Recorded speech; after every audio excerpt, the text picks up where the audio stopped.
Hello everyone.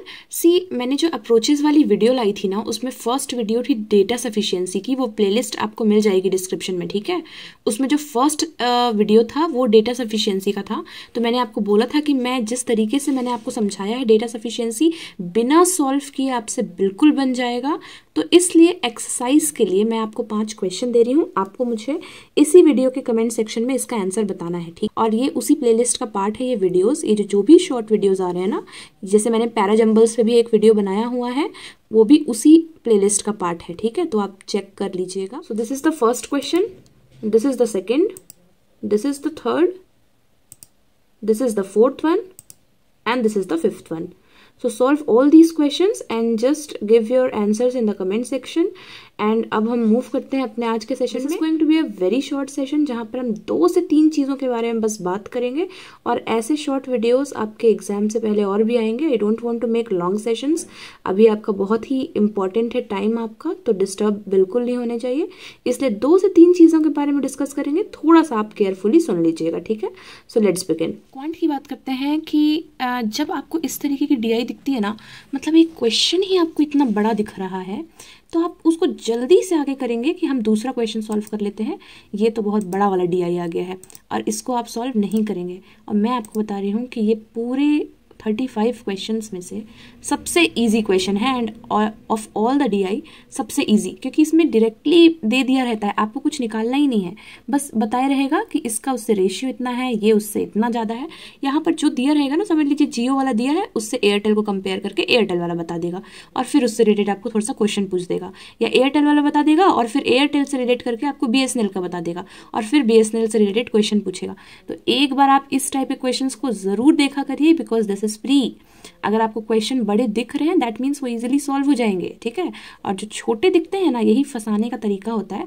जो छोटे दिखते हैं क्वेश्चंस, पजल्स वगैरह, उसमें हमको लगता है कि ये तो तुरंत बन जाएगा, लेकिन आप उसको स्टार्ट कर देते हैं और आप उसमें बिल्कुल फंस जाते हैं।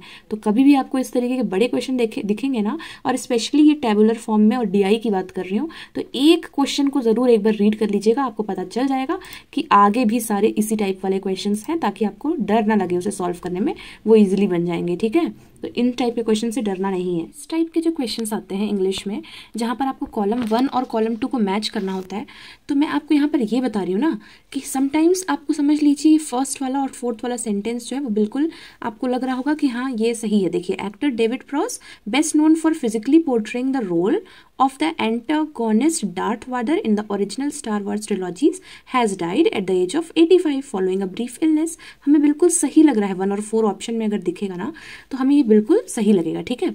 लेकिन मैं आपको यहाँ पर ये बता रही हूँ कि जब आप ये वाला क्वेश्चन सॉल्व करेंगे ना, तब सिर्फ आप ये मत देखा करिए कि 1 और 4 को मैच करने से आपका एक मीनिंग मिल जा रहा है, आपको एक करेक्ट मीनिंग मिल जा रहा है। सिर्फ ये मत देखा करिए। इस चीज़ को मैंने बहुत ज़्यादा नोटिस किया है कि कई बार मीनिंग तो फॉर्म हो जाएगा, लेकिन इन सेंटेंसेस में ही छोटी सी कोई गलती रहेगी जिसकी वजह से बोल दिया जाएगा कि मीनिंगफुली तो सही है लेकिन ग्रामेटिकली सही नहीं है वो।